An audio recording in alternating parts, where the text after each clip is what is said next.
ওরা 14 দিন পরে কবর থেকে লাশ তুললে আগুন দা ফিরালা।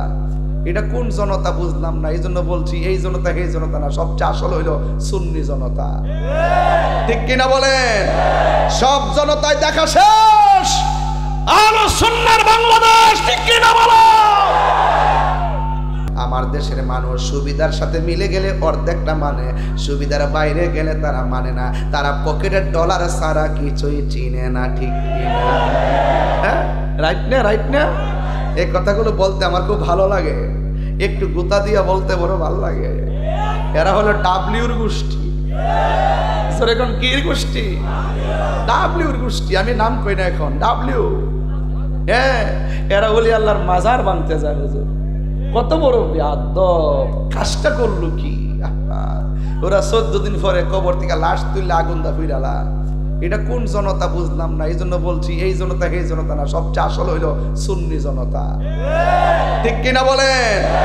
সব জনতায় দেখা শেষ, আলো সুন্নার বাংলাদেশ। ঠিক কিনা বলো?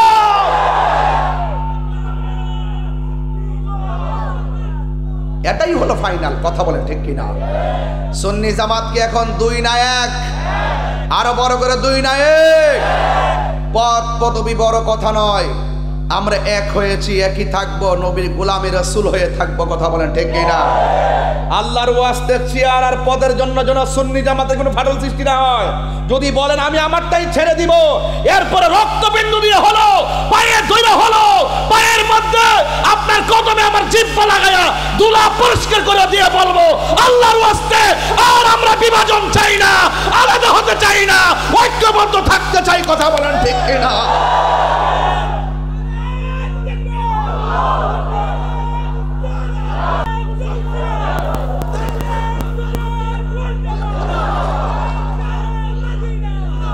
এক থাকতে চাই কি চাই না? রাগারাগি করে লাভ নেই, এখন পরীক্ষার সময়। আমরা একটা অনেক ক্রাইসিস পার করছি এবং ইনশাল্লাহ আমাদের ঐক্যের এই স্লোগানটা আমার হুজুর বক্তব্য বলে গিয়েছিলেন। আমাদের যে ঐক্য যে হয়েছি, এটা যেন সীসাডালা প্রাচীরের চাইতারও শক্তি থাকে। কথা বলেন ঠিক কিনা? বলে আমাদের সাথে আমার রহমাতুল্লাহ আমিন আছে, আমাদের সাথে আউলিয়া কেরাম আছেন, গাউসে পাক আছেন, খাজা গরিবে নওয়াজ আছেন। আমরা ওই পথে চলে, যেই পথে আল্লাহর অলিগণ চলে গিয়েছেন। এটা গায়ের জোর শীর্ণ হতে পারে, এই পথটার মধ্যে আপনার শরীরটা দুর্বল হতে পারে, আপনার অর্থ কম হতে পারে, কিন্তু এই পথের মধ্যে বেলায়েতের শক্তি আছে। কথা বলেন ঠিক কিনা? এই বেলায়েতের শক্তি দিয়ে সবাইকে উড়িয়ে দিতে হবে। আমাদের হাত দিয়ে মারতে হবে না, বিচার আসমান থেকে, আমার আল্লাহর পক্ষ থেকে হবে। কথা বলেন ঠিক কিনা?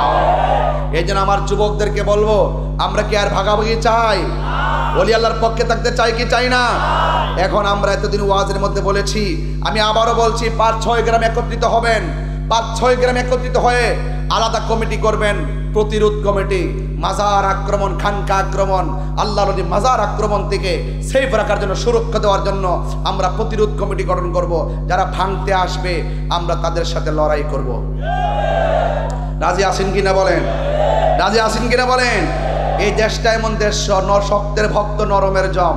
কথা বলেন ঠিক কিনা? নরম হয়ে থাকার দিন শেষ। বাবা শাহজালালের বাংলাদেশ নরম হয়ে থাকার দিন শেষ। দায়েমুল্লাহ শাহর বাংলাদেশ। কথা বলেন ঠিক কিনা? নরম হয়ে থাকার দিন শেষ। মাঝবান্ধারীর বাংলাদেশ। পরিষ্কার কথা বলতে চাই, আমার কাছে নরম কথা পাবেন না। দাওয়াত করেন আর না হয় না করেন। আমি ছাতা ধরে কথা বলা পছন্দ করি না। বাঁচতে বাঁচার মতো বাঁচতে হবে। যারা মুনাফিক আচরণ করেছে তারা বিলুপ্ত হয়ে গেছে, আর যারা প্রেম নিয়ে নিজের রক্ত দিয়েছে তারা ইতিহাসের পাতায় অঙ্কিত হয়ে গেছে। কথা বলেন ঠিক না বেঠে? এই জন্য আমরা ওলি আল্লাহর প্রেমিক যারা আছি, আমাদের সকলকে সতর্ক থাকতে হবে। রাজি আছেন না নাই বলেন?